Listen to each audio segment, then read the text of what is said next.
Você não dá uma cor diferente. Eu só quero que o senhor explique à frente de todas as pessoas porque é que este grupo de pessoas não pode entrar. Eu expliquei porque não vai entrar.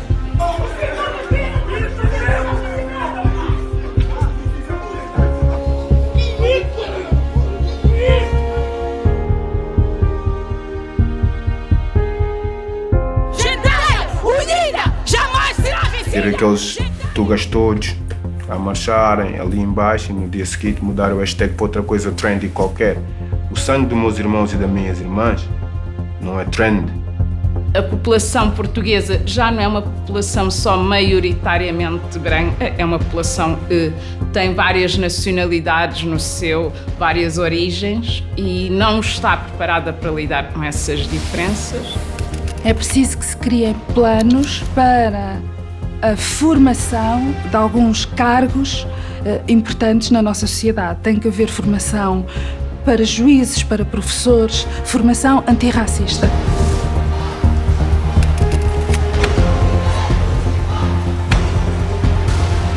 Se vá para os primeiros transportes em Portugal, em Lisboa sobretudo, e que se veja se Portugal tem ou não tem problema racial.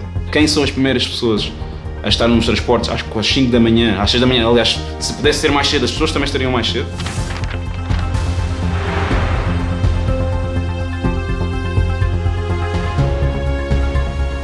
Não é o privilégio branco, não é o capitalismo que vai desconstruir o racismo. Temos de ser nós a lutar. Temos que lutar para o desconstruir. Se cá vão ser precisos mais séculos, mas se nada fizermos, nada muda.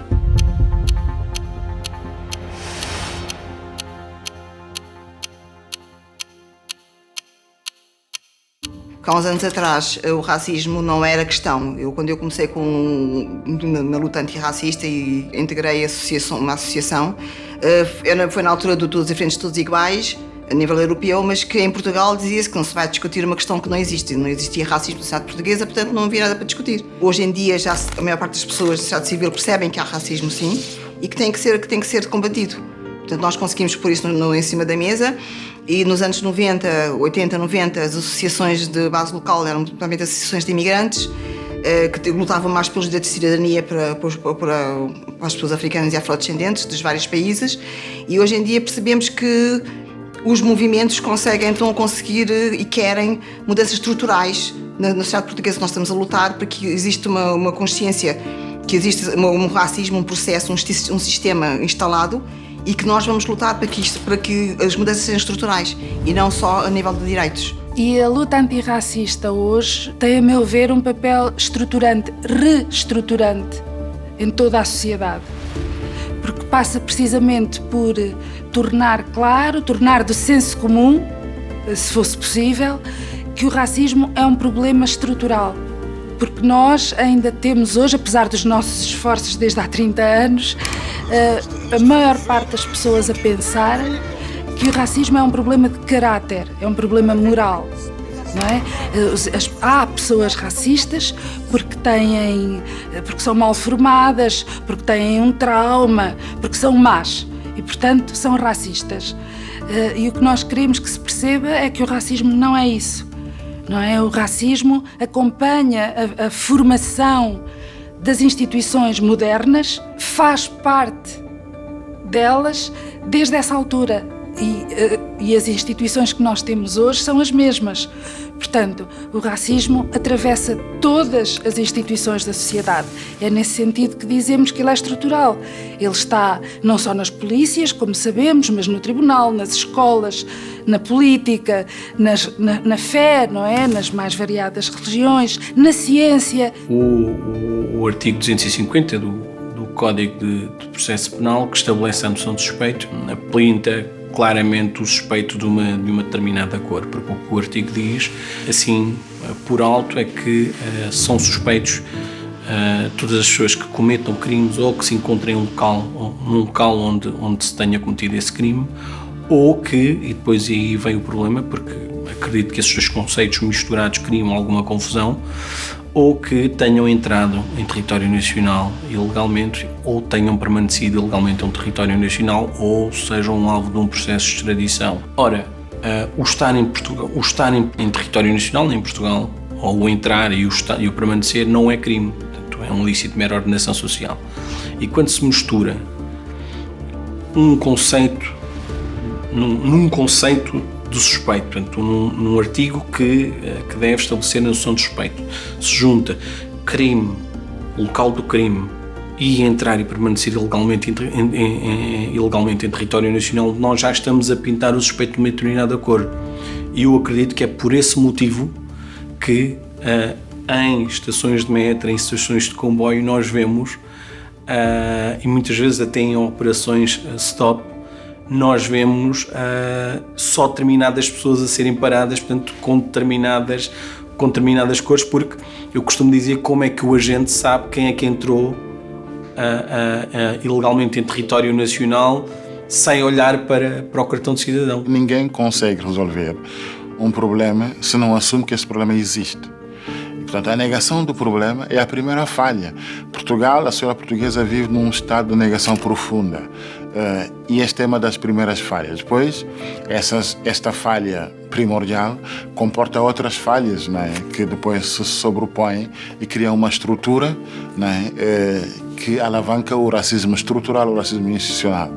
E enquanto não se enfrentar o problema, enquanto o racismo não deixar de ser um tabu, enquanto a sociedade maioritária não deixar de olhar para a questão racial como se fosse uma invectiva, uma insunção das pessoas vítimas do racismo, enquanto não olhar para a questão racial como se fosse uma questão da sociedade como um todo, uma questão da democracia, portanto não há caminho a atalhar para o combater. Portanto, o que tem falhado para mim é assumir que existe racismo. Não é?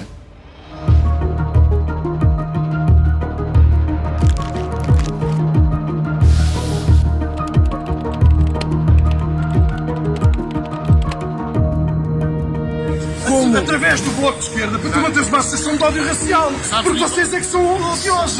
É como estrangeiro deve respeitar.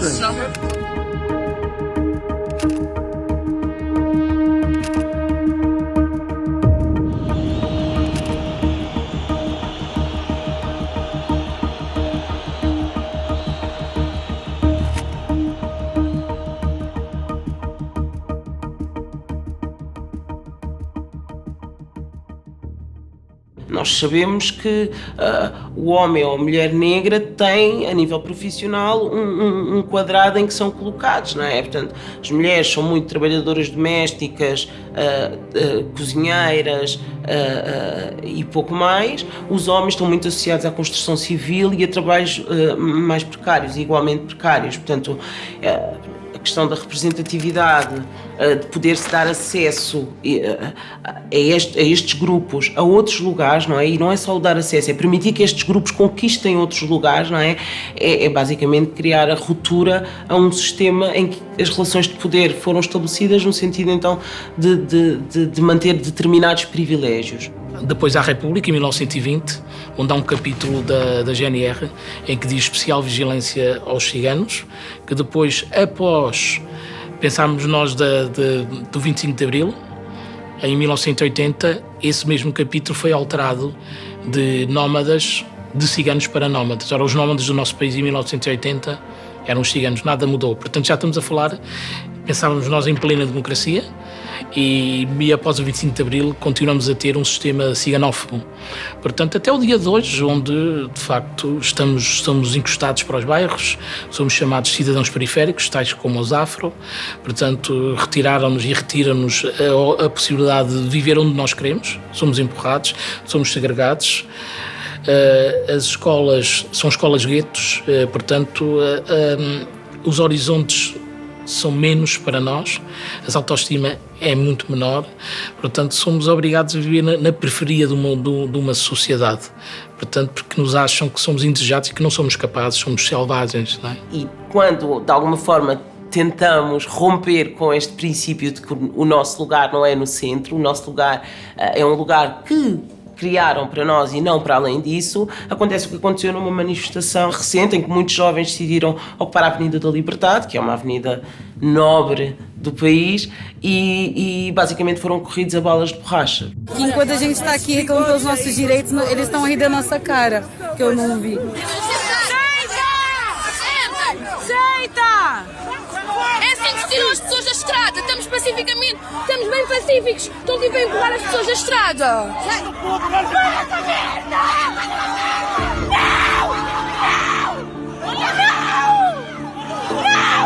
parada, se eu gritei, por favor, parem. E eles eram vários, empurraram e disseram, sai daqui, sua puta de merda. Eu tropecei no chão e depois continuei a ouvir os tiros e comecei a correr e fui em direção ao hotel onde estavam mais pessoas e ajudaram-me.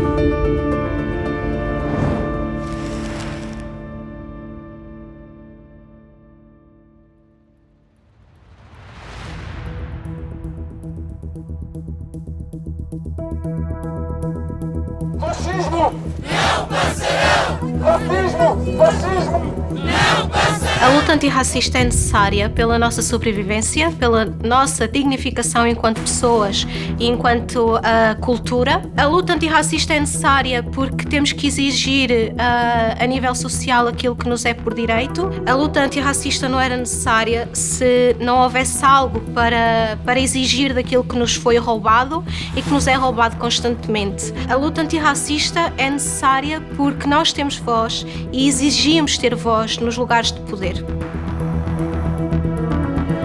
Direitos iguais! Nem mais, nem menos! Direitos iguais!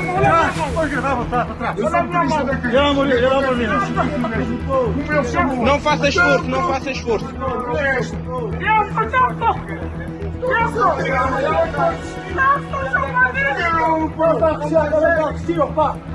Ela não está a resistir. Ela não está a resistir. Racismo não, mais educação. Eu vivo num país que tem a grande promoção das melhores políticas de integração. Muito grata pelas políticas de integração. Eu quero políticas de inclusão.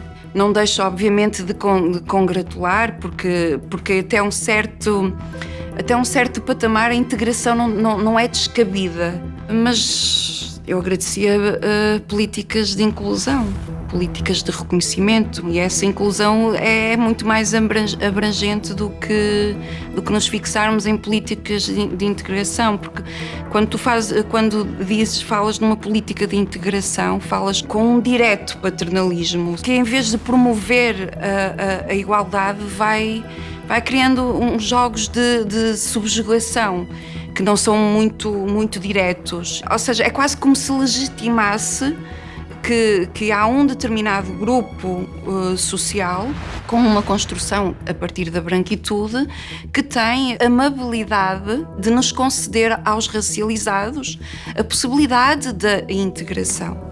Como se nós tivéssemos algo que não fosse aceitável e que necessitasse dessa recuperação de integração. As políticas de integração não integraram. As políticas de integração, elas colocaram as pessoas racializadas em becos, guetos. A educação é o primeiro ponto a ver. Entras numa universidade portuguesa onde negros efetivamente nasceram e cresceram em Portugal, vemos nas universidades portuguesas. Vamos dizer que os negros são menos capazes e os outros não. Então há algum problema de base, gera, à medida que se vai avançando nos anos, vê-se a quantidade de negros vai desaparecendo e depois são todos encaminhados para os cursos profissionais e para o mercado de trabalho, e muitas vezes mercado de trabalho precário. Realmente, a grande maioria dos alunos de origem africana vão para cursos profissionais no secundário e já há um número que não é marginal, é já um bastante significativo, logo no ensino básico são direcionados para essas vias, ainda por cima para cursos que estão muito desvalorizados socialmente e que depois não têm percursos consistentes em termos de transição para o mercado de trabalho ou em termos de prosseguimento de estudos. Portanto, ficam num vazio, não é? Ficam num espaço que é completamente desqualificado, tanto em termos laborais como em termos educativos. Eu fiz o ensino primário e preparatório em Portugal, não me vejo lá representado e quando vejo é uma história da colonização, da escravatura toda deturpada e que para um cidadão afrodescendente nascido cá, vendo a história que vangloriam do descobrimento do Império e da dita guerra colonial, que ainda continua a vanglorizar em Portugal como se fosse uma coisa heroica, uma coisa de gabar e de se orgulhar, e deixa-me deixa-me confuso e deixa-me perplexo em pleno 2020 ainda continuarmos com essa narrativa. Ainda há escolas em que se formam turmas em que 90% dos alunos são todos negros, por exemplo, ou ciganos. E ainda, em termos do que é o corpo docente das escolas, há muito poucos professores que não sejam não racializados. Eu vou dar um exemplo dos meus filhos. Eu tenho um filho com 19 anos e uma filha de 15. Nenhum deles até hoje teve um professor ou uma professora que não fosse branca. Se não houver uma revisão profunda dos manuais escolares, também uma formação efetiva de todos os profissionais que trabalham nas redes escolares, nas redes de saúde, serviços públicos em geral, se continuamos a apostar numa narrativa colonialista, racista e por aí afora, é claro, vamos continuar a produzir indivíduos racistas. Que muitas vezes estas políticas não são políticas afirmativas da diferença. Ou seja, em vez de nós dizermos que as pessoas podem ser quem são, nós dizemos que elas têm que mudar quem são para se poderem integrar. Que elas têm que fazer isto e isto e isto para poderem ser incluídas nesta sociedade. Brancos que até hoje não veem cor, dou-vos um conselho, abram bem os olhos, porque é por não ver a cor que são menos racistas. O que nós estamos a dizer é que nós não valorizamos aquilo que a pessoa traz. Temos que todos ser mais ou menos iguais para termos direito a uma igualdade, a uma inclusão. Logo aí, estas políticas falham.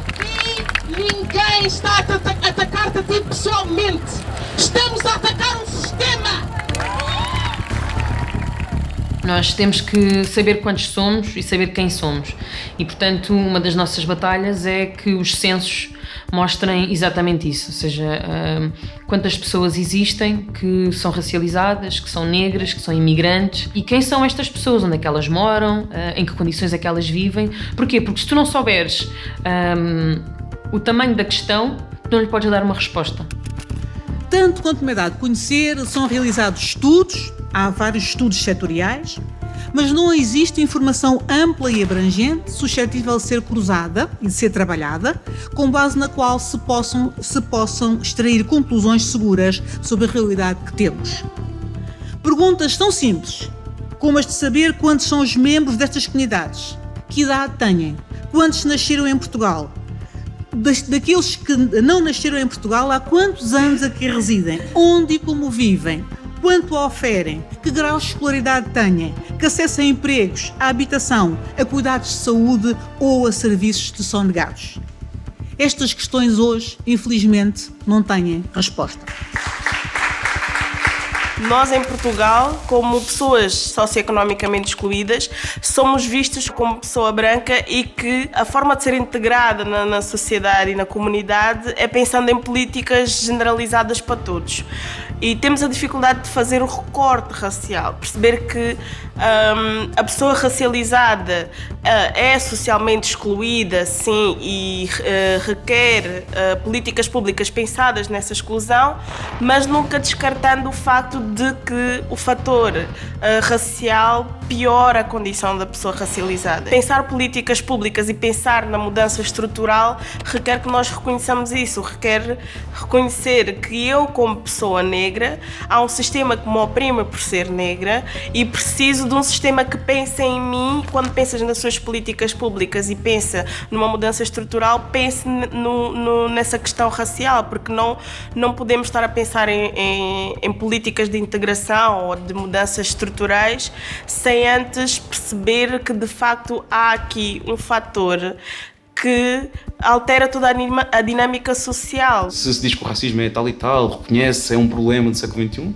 então é reconhecer que ele não nasceu aqui, que o grande desequilíbrio que advém da escravatura, mas que sobretudo que também advém da abolição da escravatura, que é um momento importantíssimo, que é romantizado e que serviu exatamente para legalizar a desigualdade que já existia.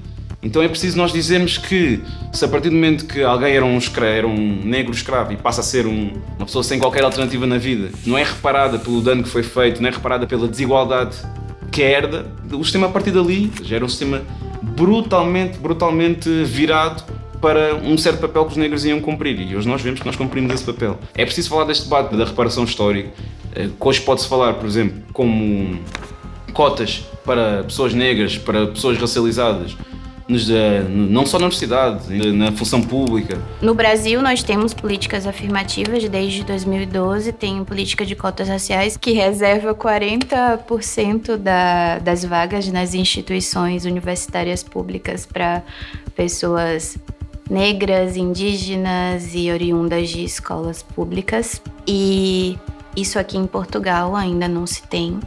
Fui uma estudante cotista no Brasil e estudo as transformações que o país teve em âmbito de educação, em âmbito de produção, de conhecimento, e são muito potentes. Eu, por exemplo, sou fruto dessa realidade, os meus estudos são frutos dessa realidade, em termos de produção de conhecimento para a resolução de problemas ligados à existência de pessoas negras.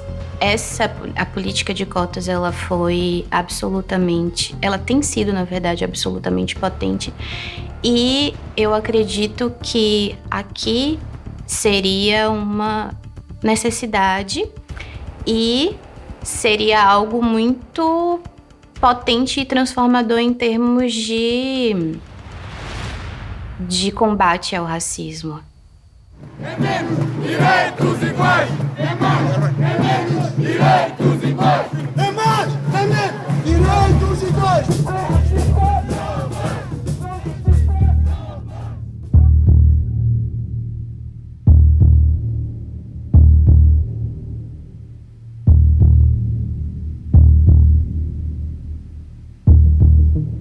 Nós tivemos desde os anos 60 uma série de negros e negras a acessar, serem mayors, serem chefes de polícia, ser isto, aquilo. Inclusive tivemos presidente dos Estados Unidos, Brasil a mesma coisa, mas temos visto que isso não necessariamente representa desconstruir o sistema racista. Isso representa encontrarmos um lugar dentro desse sistema racista e de uma perspectiva de reformar por de dentro. Eu acredito em Black Power, e Black Power é estruturar as nossas organizações no sentido de termos também o poder para discutir na mesma franja de poder, não aqui.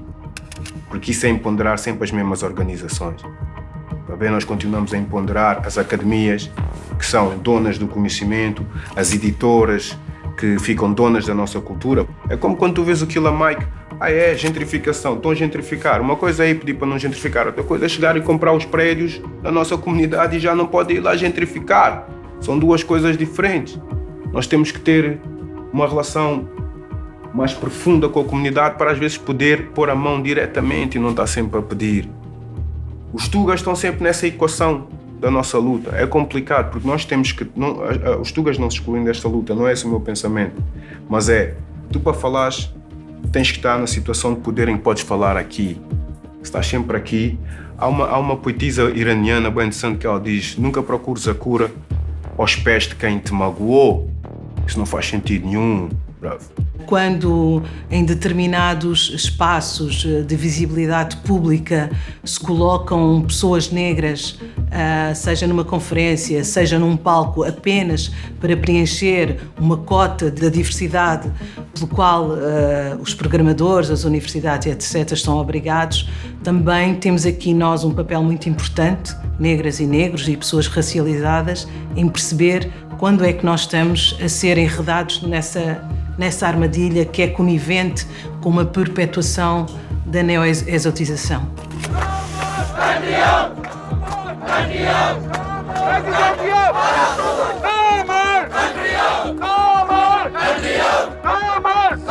Não se deve sentir representado ou representado por essa gente que pisa no cidadão inutilizado no chão. Eles não sabem que tocaram um, tocaram todos, não sabem.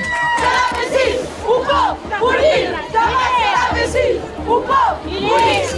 Jovem, jovem, jovem, jovem.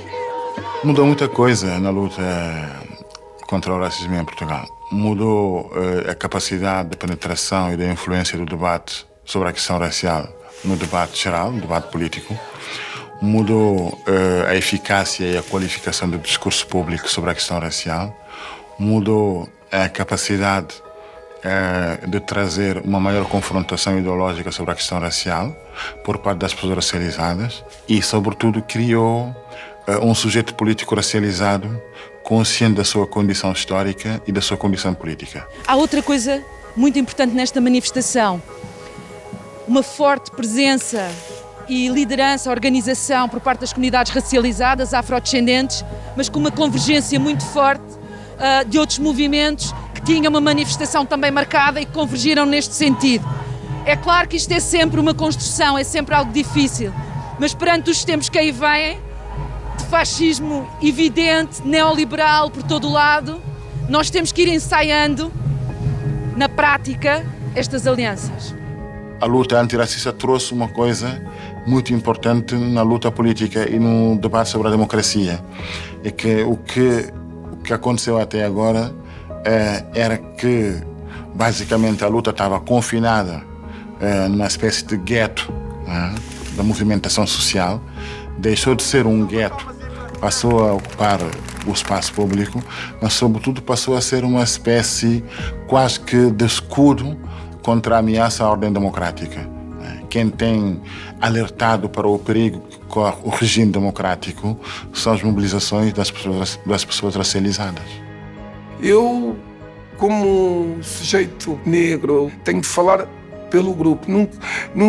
Nunca te falo como sujeito. Mas o branco nunca, quando é falado para ele não me considera que está a levar um julgamento para o grupo. Eu acho que o que os pais ciganos ou os pais afros que ensinam às crianças é resistir. E é muito feio resistir numa sociedade que também é tua. E é isso que se ensina, porque é muito difícil explicar a uma criança de 6 ou 7 anos o que é viver numa sociedade onde há rejeição. As crianças não compreendem. As crianças vão compreendendo, sim, com o tempo, que têm que resistir. E o que nós fazemos hoje é resistir. Afros, ciganos, resistimos numa sociedade que deveria também ser nossa. Apenas resistimos. Mas é difícil explicar isso a uma criança. Eles não conseguem entender como é que, sendo criança, têm menos oportunidades do que outras só pelo tom de pele ou só pela cultura, que é diferente. Muito difícil explicar. Só há uma mensagem que os pais podem dizer aos filhos: resiste.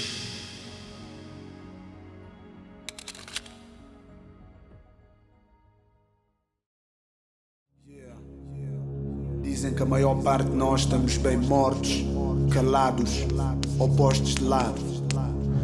Ok, que assim seja, porque a mim só morto. Thanks, Barão.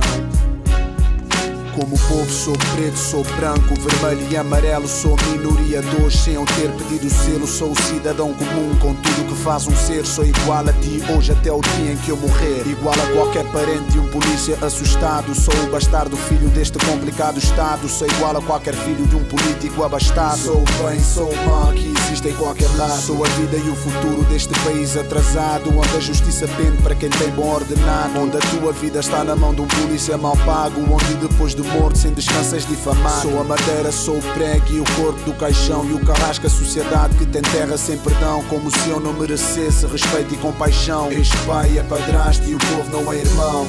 Tiras-me a vida e quem és tu? Julgas-me pela cor ou pelo que eu visto. Eu não admito, pois sou igual a ti.